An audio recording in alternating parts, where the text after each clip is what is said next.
Hello students, Kharades English Academy welcomes you. Kharades English Academy, age's way to learn English. In previous video, I have explained a poem from 10th standard textbook where the mind is without fear.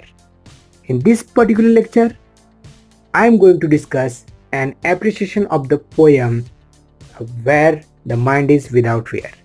Let's begin.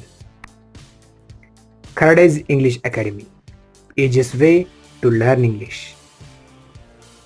Appreciation of the poem is very important question in the syllabus.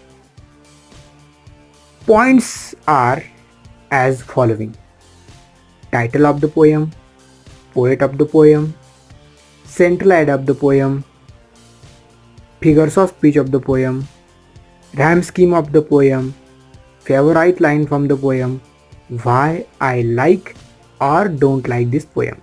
These are some points of the appreciation of the poem. Let's we discuss one by one. Title of the poem: Where the Mind is Without Fear. Poet of the poem: the poem is written by Rabindranath Tagore. Third point, summary or central idea or theme of the poem. One's head should never bow before anyone in any situation. One should always maintain brotherhood among all people. One should always speak of his mind. Mind should be free from all fear and should bear the freedom of speech. The knowledge should not be bounded by any forces, rather should be free from all bonds.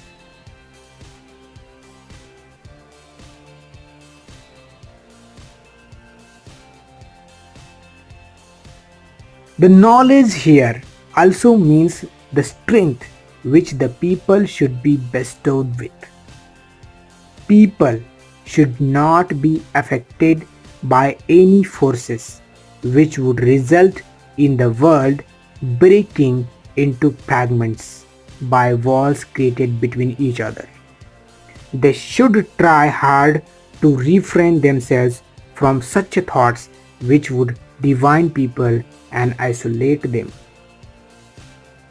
Students, you can pause my video and you can note down summary of the poem or centralize the poem.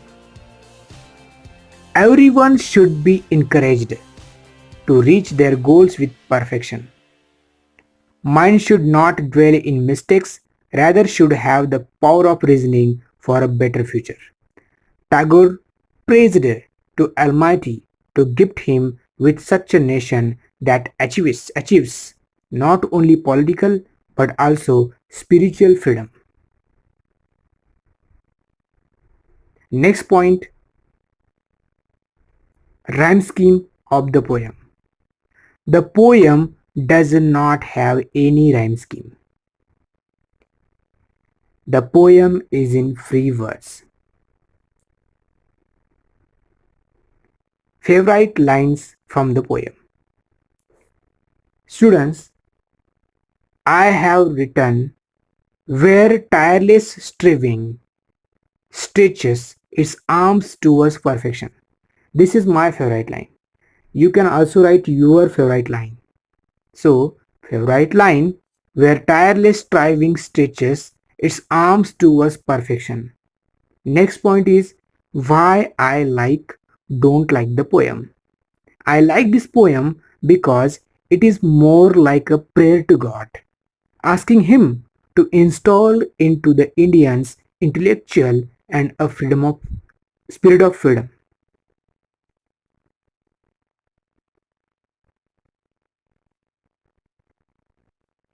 Figure of speech, alliteration, metaphor and personification.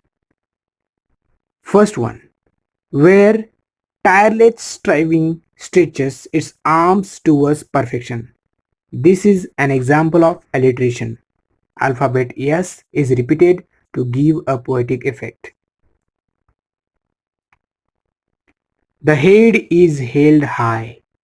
This is also an example of alliteration because the alphabet H is repeated to give a poetic effect.